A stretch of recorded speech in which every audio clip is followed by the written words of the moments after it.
नमस्कार मित्रों। आज युग चिंतन में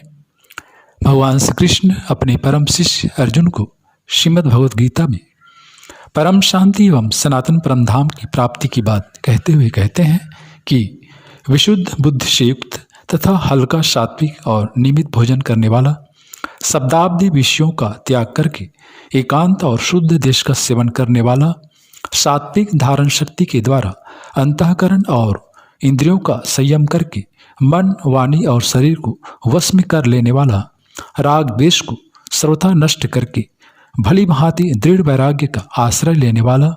तथा अहंकार, बल, घमंड, काम, क्रोध और परिग्रह का त्याग करके निरंतर ध्यान योग के परायण रहने वाला,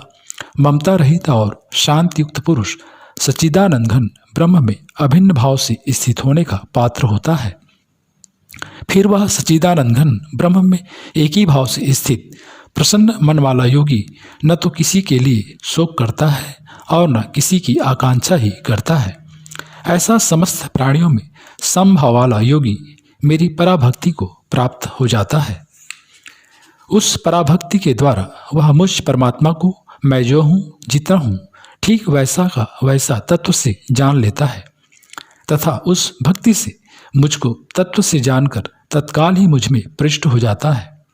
मेरे परायण हुआ कर्मयोगी तो संपूर्ण कर्मों को सदा करता हुआ भी मेरी कृपा से सनातन अविनाशी परमपद को प्राप्त हो जाता है। सब कर्मों को मन से मुझ में अर्पण करके तथा समबुद्धि रूप योग को अवलंबन करके मेरे परायण और निरंतर मुझ में चित वाला हो।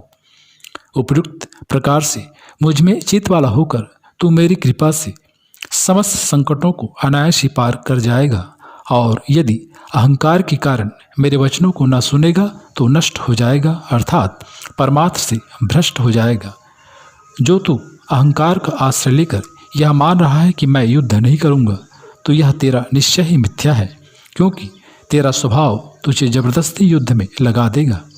हे कुंती पुत्र, जिस कर्म को तू मोह के कारण करना नहीं चाहता, उसको भी अपने पूर्वकृत स्वाभाविक कर्म से बंधा हुआ परवश होकर करेगा। भगवान कहते हैं, हे अर्जुन, शरीर रूप यंत्र में आरूढ़ हुए संपूर्ण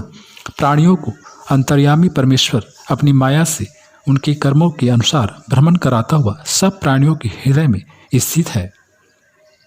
हे भारत, तू सब प्रकार से उस परमेश्वर के ही शरण में जा, अर्थात लज्जा, भय, मान बढ़ाई और आसक्ति को त्याग कर एवं शरीर और संसार में अहंता, ममता से रहित होकर केवल एक परमात्मा को ही परम आश्रय, परम गति और सर्वस्व समझना तथा अनन्य भाव से अतिशय श्रद्धा, भक्ति और प्रेम पूर्वक निरंतर भगवान के नाम, गुण, प्रभाव और स्वरूप का चिंतन करते रहना एवं भगवान का भजन स्मरण रखते हुए ही उनके आज्ञा अनुसार कर्तव्य कर्मों का निस्वार्थ भाव से केवल परमेश्वर के लिए आचरण करना, यह सब प्रकार से परमात्मा की शरण ही लेना होना है।